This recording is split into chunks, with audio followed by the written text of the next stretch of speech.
Hello বন্ধুরা, welcome back to my channel ঠাকুরঘরে আপনাদের সবাইকে স্বাগত জানাচ্ছি।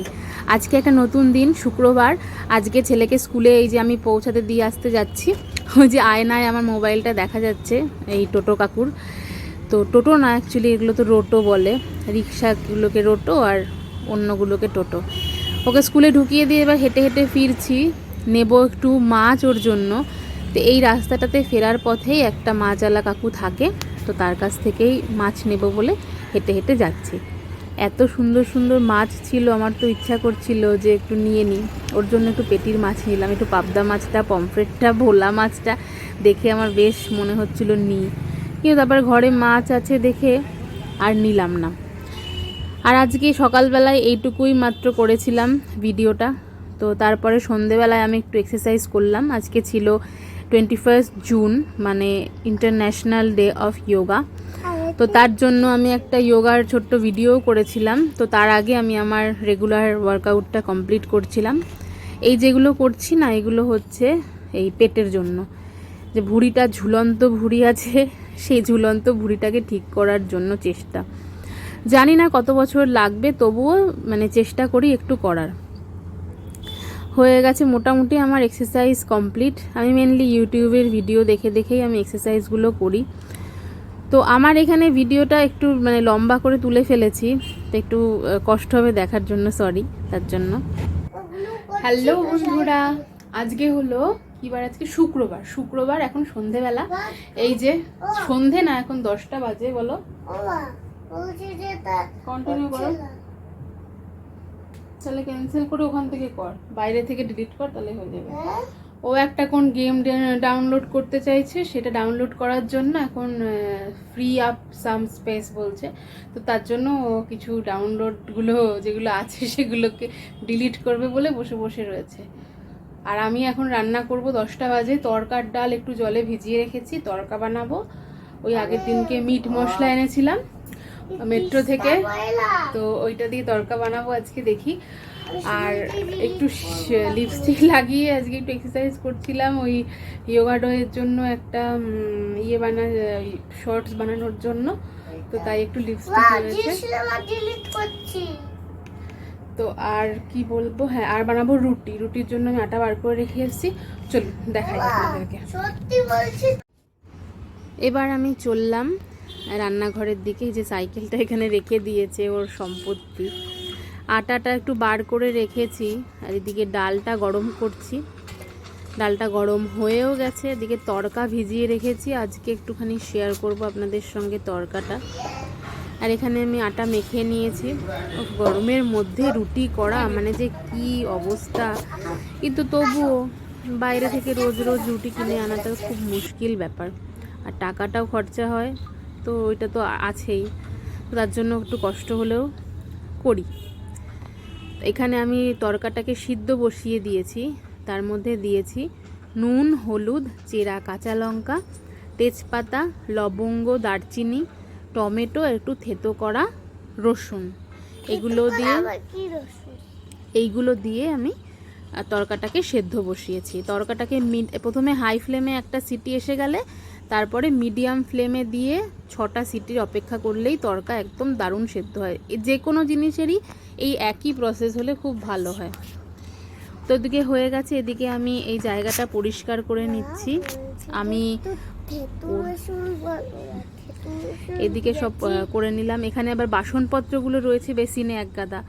জানেনই তো, ওই বেসিনে বাসন থাকলে না আমার খুব অসুবিধা হয়। তো যতক্ষণ না ওটাকে জায়গা মতন রাখবো মেজে মুজে, আমার মোটেই মানে রান্নাঘরে কাজ করতে আমার অসুবিধা হয়। আমার মতন কে কে এরকম আছেন যে পরিষ্কার পরিচ্ছন্ন রান্নাঘরে কাজ করতে প্রেফার করেন, তো আমাকে একটুখানি জানাবেন যে আমি এরকম ছুচিবাই নাকি, মানে ছুচিবাই বলাটা ঠিক না, একটু ফ্রিক, পরিষ্কার পরিচ্ছন্ন ফ্রিক বলা যায়।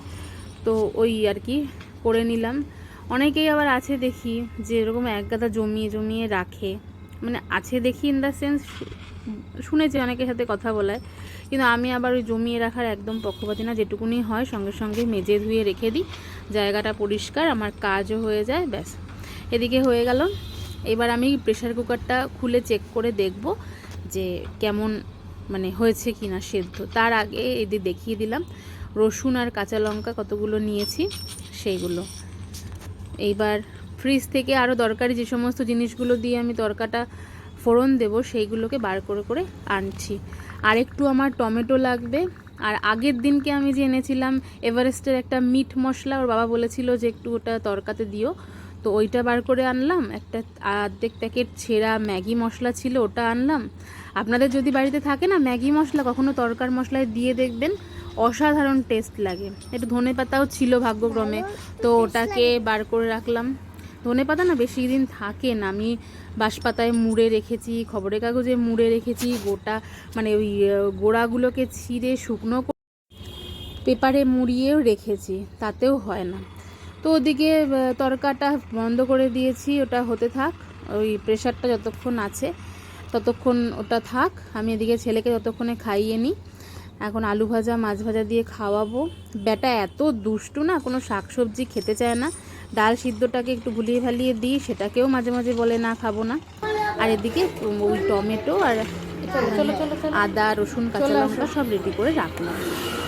এবার ওকে খাইয়ে নিয়ে তারপরে আমি আবার ভিডিও করব। এই যে ঘরে বসে খেতে চায়, ওর একটা টেবিল আছে, ছোট্ট টেবিল, যেখানে পড়ে সেটাতেই খায়, মুছে নি অবশ্যই।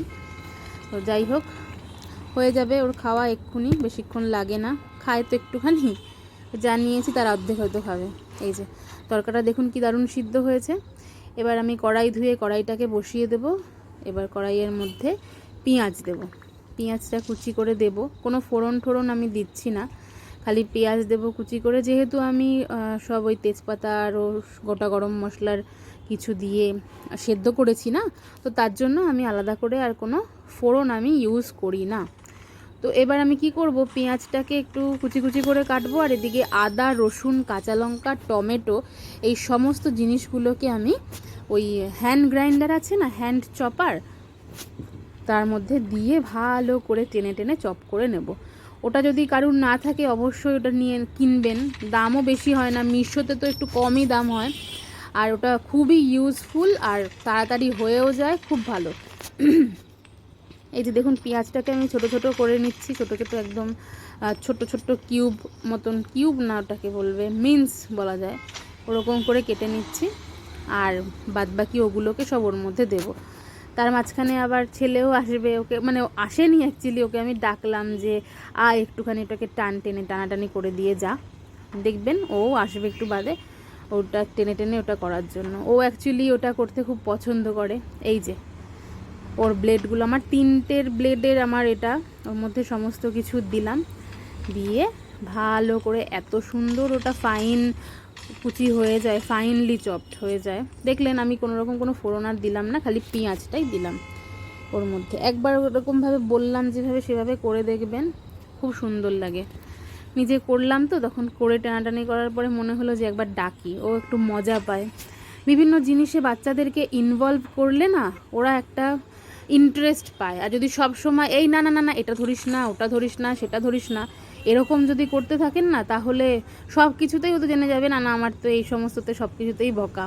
ওকে বললাম একটু হাই করে দিয়ে যা, ও করে দিয়ে গেল। এইবার পেঁয়াজটা ভালো করে ভাজা হয়ে গেলে, একটু লাল লাল করে ভাজা হয়ে গেলে আমি এই ফাইনলি চপড টমেটো রসুন কাঁচা লঙ্কা আদা এটাকে দিয়ে দেব। এইটাও একটু ভালো করে ভাজা ভাজা হয়ে গেলে হলুদ, একটু সামান্য কাশ্মীরি লাল পাউডার, কসুরি মেথি, ম্যাগি মশলা আর ওই এভারেস্টের মিট মশলা ওইটা দিয়ে দেব। এই যে দেখুন দেখাচ্ছি, আর ধনে পাতা সবই ওই মশলার সঙ্গে দিয়ে দেবো যখন প্রায় কষে যাবে। ব্যাস, তারপরে আমি সেদ্ধ করা আমার তরকাটা ওর মধ্যে মিশিয়ে দেব, তাহলেই হয়ে যাবে। এবার এদিকে তরকাটা বানাতে বানাতে আমি আটার যে বানাবো, কি বলে ওটাকে, আটাকে গোল গোল করে কেটে নেব, হিন্দিতে বলে লই, বাংলায় কি বলে ভুলে গেছি। তো ওটাকে করে নিয়ে আমি আবার রুটি বানাবো।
এইবার আমি রুটিগুলোকে বানাবো। তার জন্য তাওয়াটাকে এবং খুন্তিটাকে ধুয়ে আমি গরম হওয়ার জন্য রেখে দেব, হাই ফ্লেমে না, লোতে। যতক্ষণে ওটা গরম হবে ততক্ষণে আমার এদিকে পরিষ্কার করে রুটি বেলে সমস্ত কিছু তৈরি হয়ে যাবে। তো এরকমভাবে অর্গানাইজ করে কাজ করি যাতে এক্সট্রা করে আর করতে হয় না, যে আমি একবার মুছলাম, আবার ধুলাম, আবার বসালাম, এরকম না হয় যাতে। তো ওদিকে দেখুন তাওয়াটা গরম হতে হতে আমি আমার রুটির বাটিটাকেও একটু পরিষ্কার করে নিচ্ছি। ওর মধ্যে থাকে জল, ঘেমে ঘেমে জল হয় রুটির, তো সেইগুলো থাকে, রুটির ছেঁড়া অংশ টংশ থাকে, তো ওগুলোতে আবার কেমন একটা ভ্যাপসা গন্ধ হয়ে যায় না। তো ধুয়ে নিলাম। এবার আমাদের বাড়িতে না ঘুগনি বা তড়কা বা কাবলি ছোলা এই যাই রান্না হয় না কেন, আমরা একেবারে মানে ডিনার অবধি অপেক্ষা করতে পারি না। মানে আমিও তাই, আমার শাশুড়ি মাও তাই। তো একটু বাদে দেখবেন উনি আবার আসবে একটু তড়কাটা টেস্ট করতে, আমাকে আবার বললে খাবো। আমি বললাম কেন খাবে না, এ কি রান্না করেছি তো খাওয়ার জন্যই। ওটা প্রায় হয়ে গেছে, এবার ওটাকে সিমেই একটু রেখে দেবো। এই ডাল জাতীয় বিভিন্ন জিনিসপত্রগুলো না একটু সিমে দিয়ে অনেকক্ষণ থাকলে মজলে ব্যাপারটা খুব সুন্দর হয়। এদিকে দেখুন আমি রুটির বেলনিটাকেও আমি ধুয়ে ওই তাওয়ার উপরেই রেখে দিলাম, যাতে ওর হিটেই ও গরম হয়ে শুকনো হয়ে যায়। তো এইভাবেই করি আমি। এবার হাত পা ধুয়ে নিলাম, মানে হাতে হ্যান্ড ওয়াশ দিয়ে নিলাম, যেহেতু মাঝামাঝি করলাম এগুলো, তো ভালো করে হ্যান্ড ওয়াশটা করে নিলাম। এটাও হয়ে গেছে, শুকনো হয়ে গেছে। এবার আমি রুটিগুলোকে এক এক করে বেলে নেব। 6টা করে 2টো সেট আমি বানিয়েছি, 12টা রুটি করব, তো এক সেটে আমি 6টা করে রুটি বানাতে পারবো। আমাকে এই রুটি বানানো গোল কখনোই হতো না দেখে আমার দিদিমা আমাকে রুটি গোল বানানোটা শিখিয়েছিল। আমার দিদিমা একদিন আমাদের বাড়িতে রুটি বানাচ্ছিল, আমার বাপের বাড়িতে আর কি, বাবা মায়ের বাড়িতে।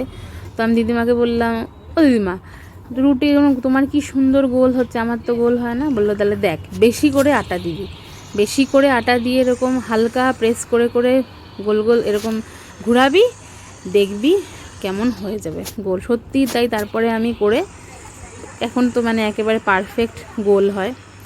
এখন তো আর অত আটা লাগেও না, আগে তো খুবই লাগতো, অনেক আটা লাগতো। তো যারাই আটা দিয়ে রুটি বানানোর জন্য অসুবিধা হয় তাদেরকে আমি বলবো প্রথমে একটু বেশি করে আটা নিয়ে একটু বেলার চেষ্টা করতে, তাহলে সুন্দর গোল হয়।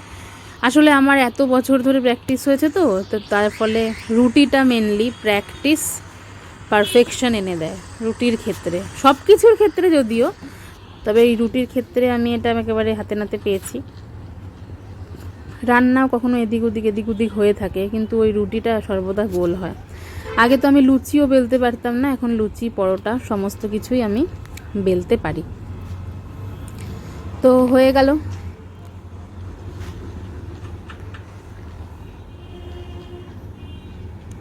এই দেখুন সব কটা রুটি ফোলে আমার। এদিকে শাশুড়ি মাকে ওটা নিয়ে চলে গেছেন উনি, তো আবার আমি রুটি কটাকে একটুখানি ফুলিয়ে নিয়ে ব্যাস হয়ে যাবে। তো আজকের মতন আমি ভিডিওটা এখানেই শেষ করলাম। আমার ভিডিওটা কেমন লাগলো অবশ্যই জানাবেন, ভুল ত্রুটি আমাকে কমেন্টের মাধ্যমে লিখে জানাবেন, তাহলে আমার খুব ভালো লাগবে। এরপরে সবাইকে খেতে দেব। আগে গপুকে দিয়ে দিলাম রুটি, তড়কা, জল।